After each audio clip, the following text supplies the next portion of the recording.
fisik kan tetap head to toe kan. Ya, jadi yang dari awal sama gitu kan. Jadi kamu rambut gitu ya, wajahnya gitu kan. Kayak kemarin tuh, kemudian apa dari leher kayak di sini, kemudian payudara sampai ke apa namanya kaki itu ya. Akan tetapi yang kita peragakan di hari ini adalah yang bagian di abdomen. Kemarin kalau yang di perut itu kan abdomen kan yang itu ya, PFU yang macam-macam itu. Tapi di sini yang di antenatal itu adalah pemeriksaan leopard apa namanya di perutnya gitu ya. Tapi biasanya kan head itu ya semuanya gitu. Tapi di sini kita fokusnya di leopard gitu ya. Jadi saya mau memperkenalkan bahwa namanya pemeriksaan fisik antenatal ya head to toe. Nah, bagian yang head to toe tadi yang di bagian abdomen itu yang leopard. Nah, kita fokusnya di leopard gitu ya. Tuh. Oke, kemudian di bagian pemeriksaan leopard nanti kita ada terbagi 4 ya. Pemeriksaan ada leopard 1, 2, 3, 4 gitu ya. Dan nanti kamu harus apa namanya? Harus fokus gitu ya. Karena apalagi yang nanti 3, 4. Jadi kalau di dalam soal tuh biasanya cuman ini dia mau apa periksa kehamilan gitu ya. Nah, nanti lakukan pemeriksaan kehamilan. Jadi yang meramu tuh kamu sendiri. Gitu ya. Jadi yang satu nanti akan teraba apa, yang kedua gitu ya. Seperti itu.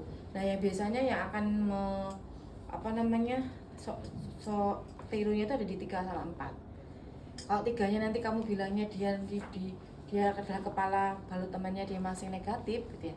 Negatif berarti kan dia sudah masuk panggul, tidak bisa digerakkan. Berarti nanti di keempatnya dia harus tangannya harus divergen apa konvergen? Divergen ya. Karena kalau konvergen kan dia masih ketemu, kalau konvergen kan dia udah nggak ketemu ini ya gitu itu. Terus nah nanti setiap mau menyebutkan itu harus tahu untuk apa. Jadi biasa kadang ada yang ujiannya cuma gini, teraba ini tuh apa maksudnya gitu ya. Kita tuh karena di sini kan kamu tuh berusaha menjelaskan ya. Kalau saya cuma mencet ini ya iso gitu ya, nggak usah harus kuliah itu mencet gitu. Tapi apa maksudnya di balik itu, kamu memperagakan apa itu ya. Nah kadang gitu, makanya kemarin seperti yang omongan kita itu akan sangat bermakna menjiwai ini. Kalau kita langsung cuma teraba ini nah itu apa ya. Jadi nanti disebutkan level 1 untuk mengetahui bagian yang difundus teraba gitu ya. Nanti saya contohkan. Kemudian TFU, nah nanti itu pemeriksaan TFU itu langsung dengan apa, tujuannya apa TFU itu? Memperkirakan usia hamil. Ya, TBC sama umur kehamilan gitu ya. Jadi kamu nggak usah ngitung, jadi pakai rumus aja. 8/7 kali 32 misalnya. Kemudian karena dia sudah masuk panggul ya, misalnya 32 dikurangi 11 kali kan 155. Tapi kamu sudah tahu sekitar berapa, 3.200-an misalnya seperti itu gitu ya.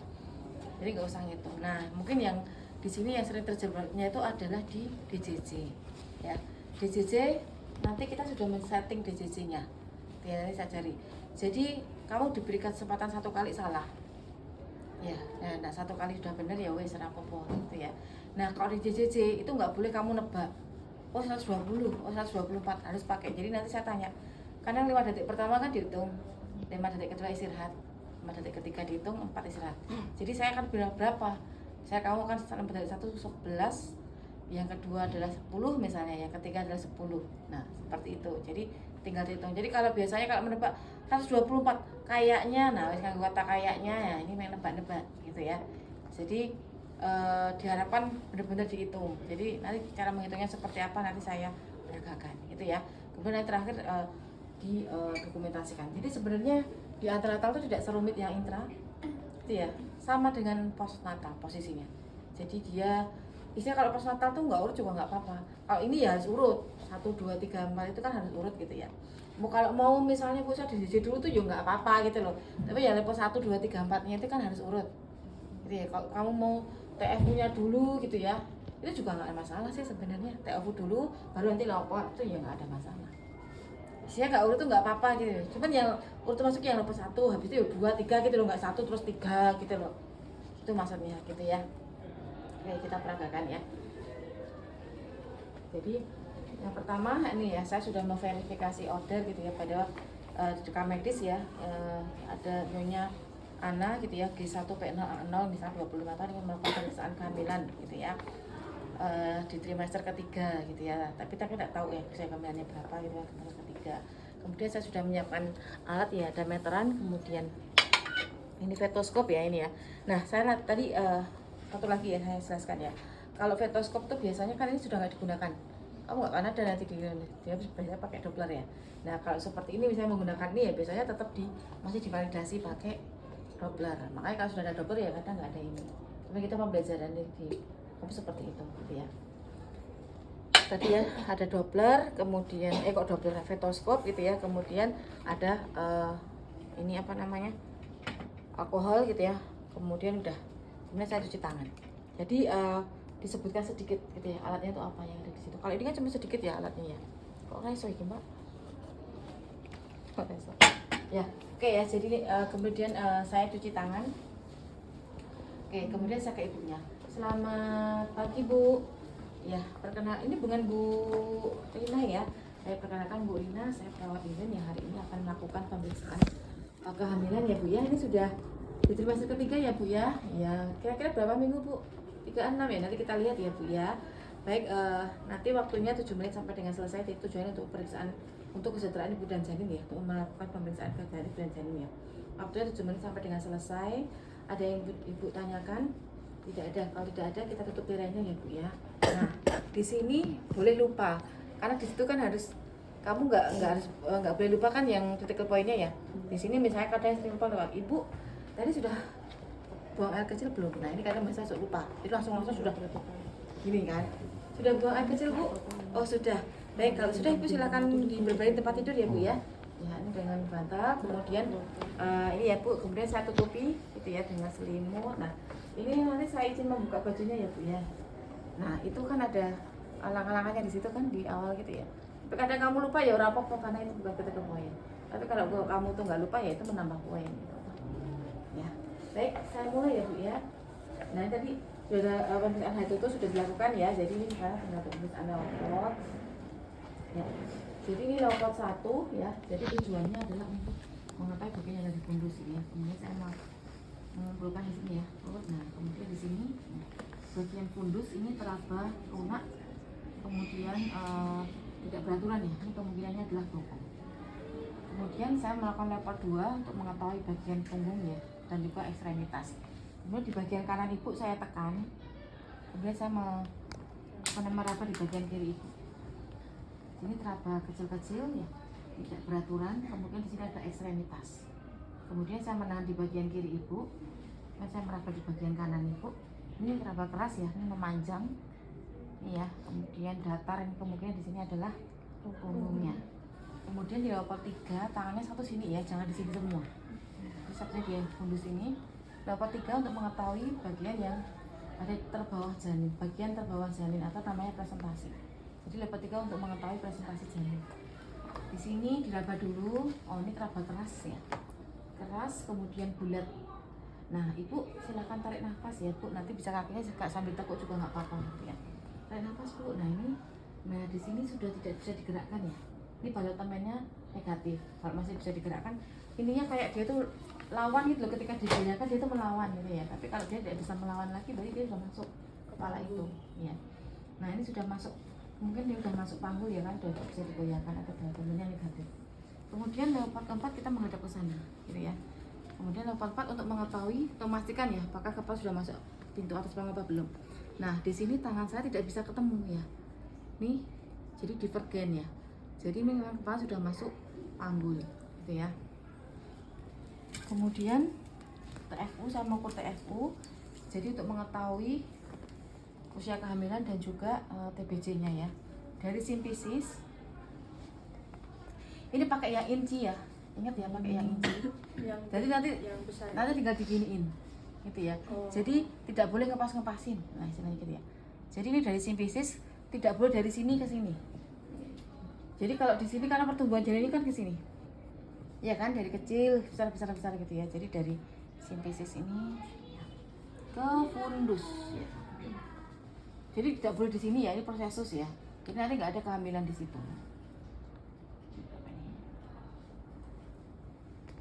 33 ya. Jadi berapa? 8/7 kalikan 33 cm. Jadi sekitar 37-an ya, 37-38 minggu. Coba dihitung, yang benar apa? Nah, kemudian untuk TBC-nya 33 dikurangi 11 karena sudah masuk panggul kalikan 155 berapa jadinya?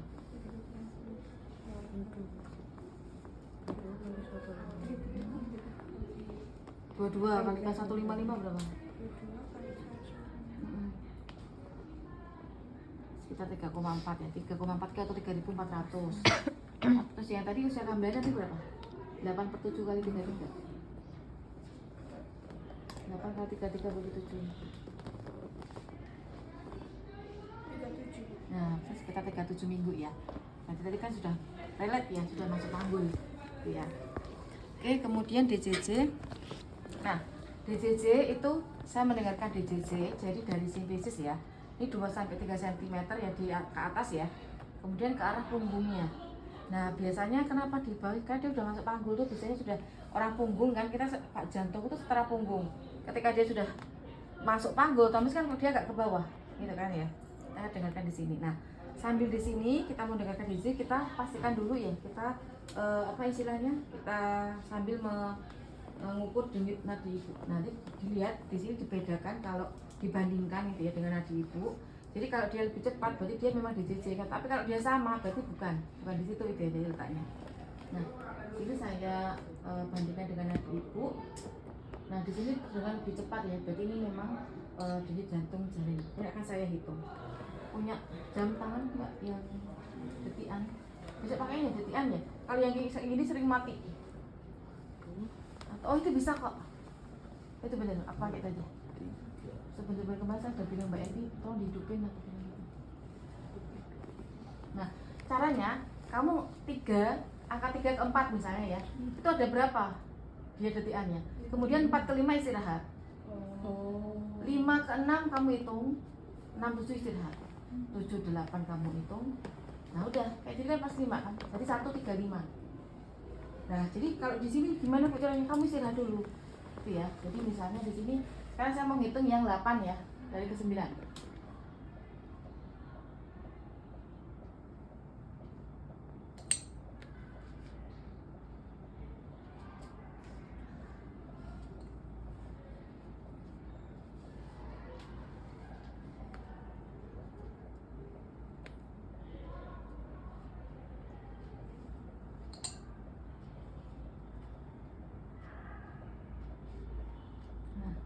Tadi di 5 detik pertama 10, 5 detik ketiganya 10, 5 detik ketiganya ke 5-nya 10.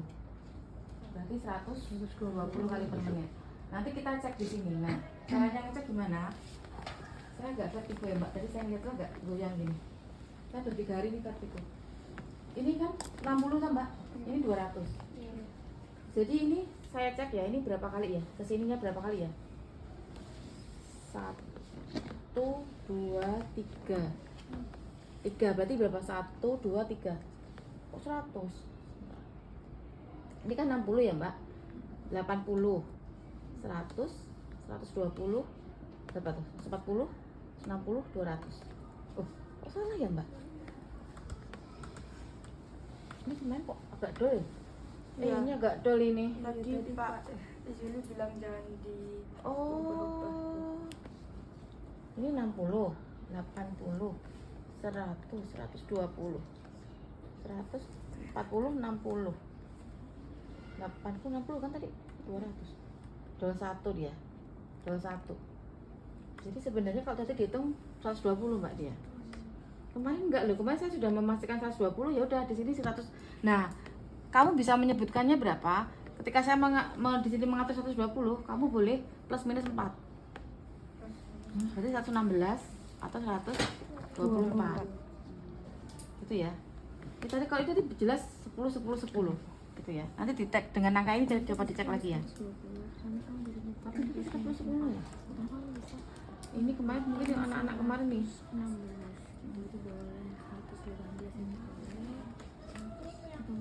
120 ya coba.